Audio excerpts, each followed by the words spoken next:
Welcome back. If you're an adult in Nigeria today, you're definitely going through it, no matter what income bracket you are in. It's been a very, very tough time for a lot of people, and the last couple of weeks have been very scary by any measure with, like I said at the start of the show, what's been happening with the Naira and just the price of things generally. And so I want to talk adulting today with two people who are probably going through it, or maybe they're not. Oluchi Odi and Senator Comedian, thanks for being here today. Because you guys look very bright and happy, you know? So maybe you should share the... It's called the smoke screen. How's it been for you? People have said the entertainment industry seems to be the only sector now that is thriving, especially music, of course. Then there's the acting and just, you know, entertainment generally. It used to be entertainment and tech, but a lot is happening in tech these days. All the companies seem to be sacking people and crashing. We don't know. People are actually quitting. Is it a myth that entertainment is probably the only sector now that is thriving? Or, like he said, is it a smoke screen where, yeah, things are happening, but it's not as good as it may look? Well, I think the entertainment industry isn't doing badly.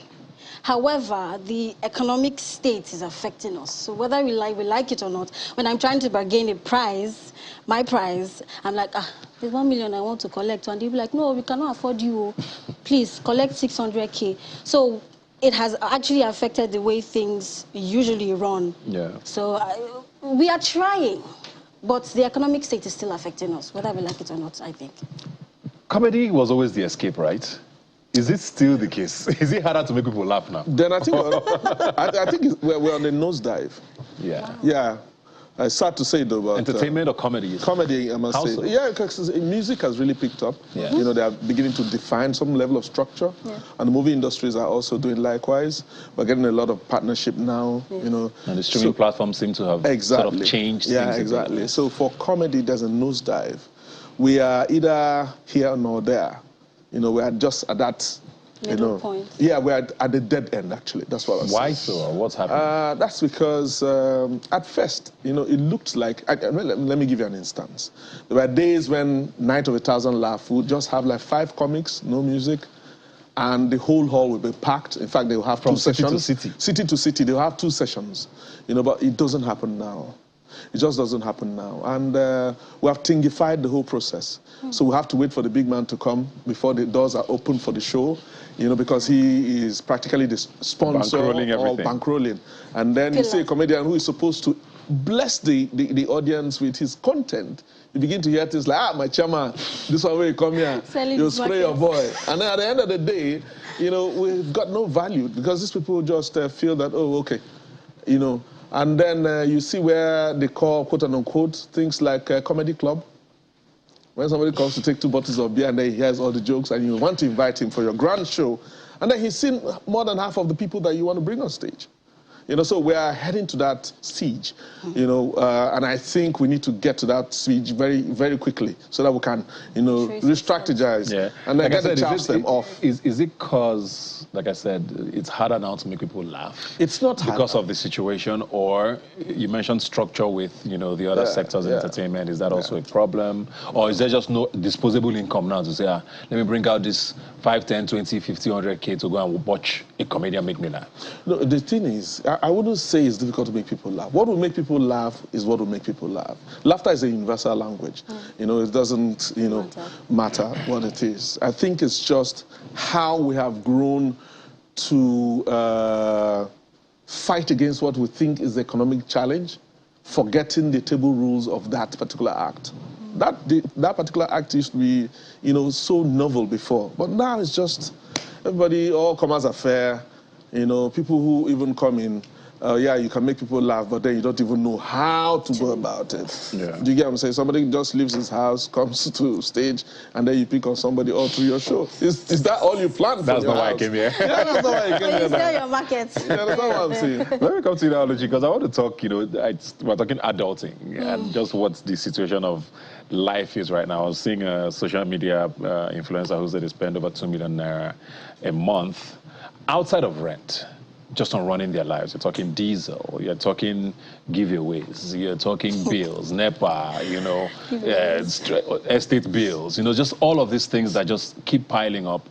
And you're wondering, how much is this person even making? Anyone who's earning 2 million naira a month is supposed to be a big boy or a big girl. At least that's what we used to think. Exactly. Now people are spending that just to exist. How much more are you now not supposed to make? You know, is that a reality, or is that a wealthy person's bracket? I think it's dependent on the person. Yeah. Because, for example, I'm a prudent person. I'm not a spendthrift. Did they help Jen by... It is hard. Did they help Jen by 5 o'clock adjust in the morning? myself to the, yeah.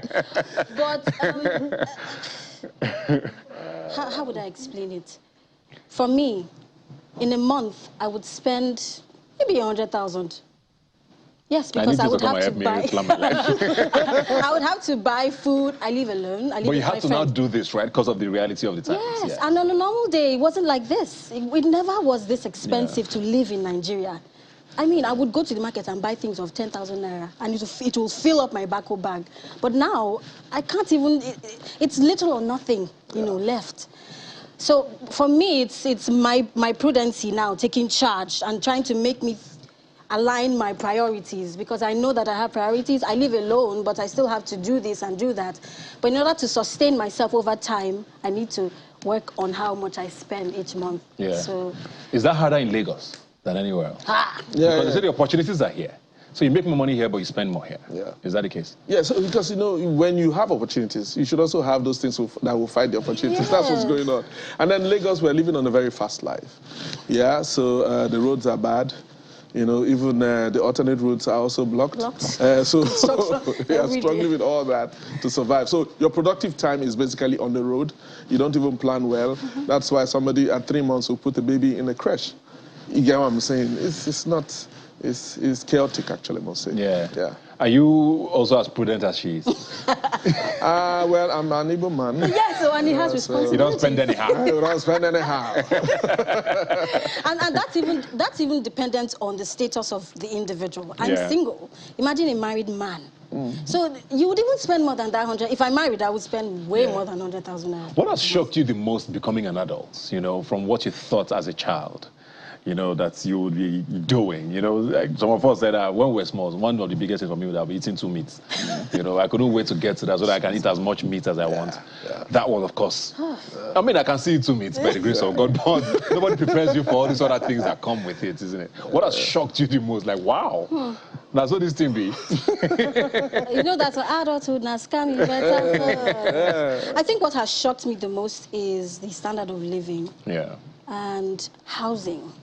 I remember when I was younger, my father's rent then was probably a 3-bedroom apartment. It was probably 250, and he would afford it. But now, rent is crazy. Yeah. Especially on the island, you can't even afford to.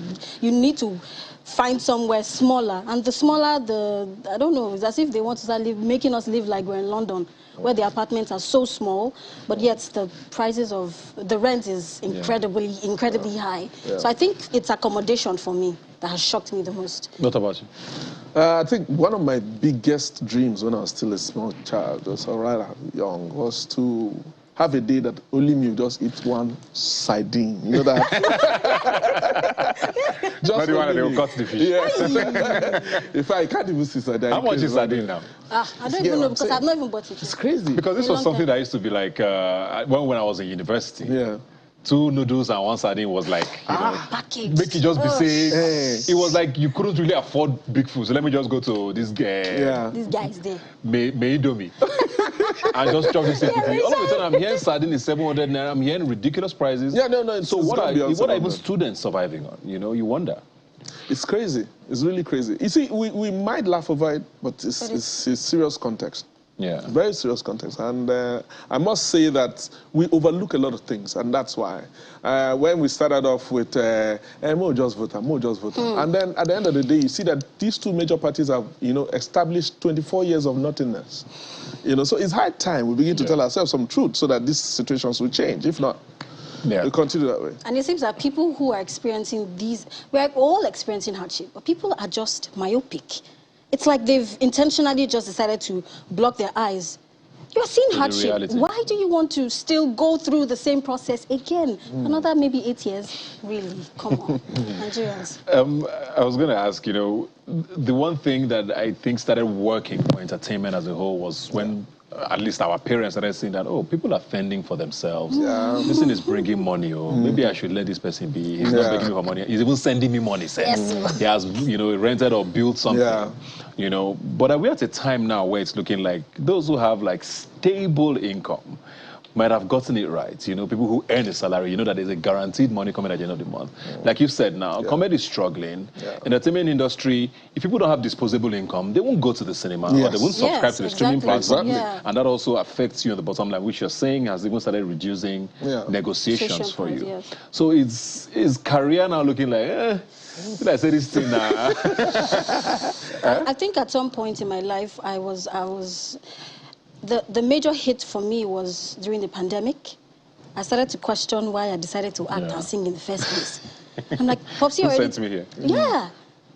Because I act and I sing at the same time. So that's double stream of income for me. But the pandemic came and then it twisted things around for me. And now we're I feel like we're in a recession. It feels like a recession to me right now. But I think it's the faith that things will get better that keeps me in this career, and the fact that I'm passionate about it. Yeah. So I'm constantly reminding myself, and we're not like the 9-to-5 people. You can be called all of a sudden, oh, we need you for this event, and we're going to pay you 100K. Someone sitting in an office 9-to-5 may be paid 100K, but I would have maybe certain number of events in a month, and I would make maybe 500,000. So it's dependent on how your jobs come in. You have done this for a while now, so you kind of understand the industry. Yes, I do. You're probably at a place now where you are stable enough to navigate things, hopefully. Yeah. But has there been times where you just thought, maybe I could just, have you thought about it? Many times. Yeah. Many times. For me, what has kept me through the years is the passion. I studied theater and performing arts, as I guess that's why the corridors are quite familiar for me. Yeah. So the passion keeps me going. But at certain times, you begin to, battle with some of the things you see on social media. You begin to wonder, and this same job we all of us do. You understand what I'm saying? And it begins to weaken your faith. There was a time I even said, I beg. Then I was staying in Satellite. So I said to my landlord, I said, this one business they be. Like, if I can't learn work for Alaba, I they be. You want to bar boy? Yeah. But like I said, I've also discovered that this job that we're in is about, building relationships and negotiating your way through the times. So maybe I've done a better job, and that's why I'm where I am today. But I know it's not easy for a lot of people too. Yes. Yeah. Would you want your kid to do it? To do entertainment? He's towing that line because my son is always drawing everything he sees on TV. Wow. So I don't understand. Is it I don't understand? I just don't understand. The boy just is shocking me, and then every time he'll just pause, cartoon program. He used to draw. He'll draw it exactly like that. Oh. And I can't get angry because it looks like he knows where he's going to. Yeah. And I'm not going to stress him.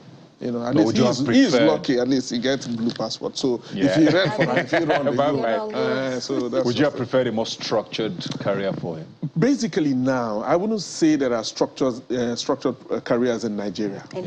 Thank you. What I see is emergent careers. Fields. Where somebody will stay at home and gossip about what he or she saw, or somebody said, oh, this man go carry woman, go this hotel. It becomes job. It becomes money-making, venture. Somebody carries a box every weekend and says, "Oh, I'm putting powder and lipstick on people, and I'm making so much money." Yeah. So the emerging, factors, or rather, the emerging careers are building so strong that I can sit down now. Somebody makes an app on this phone, and then it's money. Yeah. You get what I'm saying? I don't need to go out and all that. So you can't even say lawyers, doctors. Those things are gradually fading away. Herbal medicine is gradually taking away doctors' work and all that. So completely agree with you, because I've said a few times on this show that I read an article 3, 4, or 5 years ago. I can't remember exactly when, that said in 2/3 of the jobs that will exist in 25 years don't exist today. Exactly. So there's still a lot more that are going to come. And I can't even imagine what these jobs are. What do you want to do again? Anyway, you were shaking your head when he was talking about his child going into entertainment. You don't want? I think it's getting better now. Because I remember my dad once asking me, Olu, no, Is it are really? you sure that this is what you want to do? And I told him, yes, Daddy. I mean, I faced that. yeah. I'm independent to a very reasonable extent, and I've been able to foot my bills. So I think my child can do entertainment, yes. Would you encourage it? Yes, I would encourage her. My dad encouraged me. My mom did the same. So why would My dad I never encourage encouraged me. Well, my parents did though. So when I got my admission to study diploma in theatre arts, so I told my dad, he said, okay, after the diploma, can you house again? I said, then I'll go for the degree. He said, okay, after the degree, can you house again? I said, okay. So when I finished the degree, he said, yes, you finished the degree. So which course did you made it 2-1 and, you know, yeah, so he now said, so when are you doing a professional course? I said, wait, all this time, why waste? So it's not professional enough. Up until you started seeing things and all that. So sometimes he just call me, something happened in our meeting today. I think it was very funny. Maybe if you can use it on stage. I mean, that's nice. Like, I'd had a CNN interview inside Africa, and my parents they featured in it because I was talking about my life as a theater actor and a singer. Yeah. And my dad got calls from church and, Odi, I saw you on the TV. I saw you and your wife on the TV. Wow, So it's a lot of pride now. Yeah, it's a thing of pride. That's always the best part. I mean, it's very tough times. I wanted to talk to you about, you know, freedom, which we all crave as kids. You know, when I'm an adult, I'll be free. It's not enough anymore. Now I crave rest, sleep. I barely go out. The freedom comes with too many bills. Yes, it does. Definitely. Well, good luck to both of you, man. I mean, you guys are doing absolutely amazing. I've been a huge fan of yours, you know, for a long time, and you are definitely going to be a shining star. Just, I know we're all going through it. That's the honest truth. Like I said, no matter your income brackets in Nigeria today, and probably the globe, because a lot is happening around the world. Yes. Let's just hold on, man, because hold on tight. We have to be here. Thanks a lot for being here. Thank you, Ebuka. Thank you so much. We'll take a quick break. I'll be right back. Please stay with us.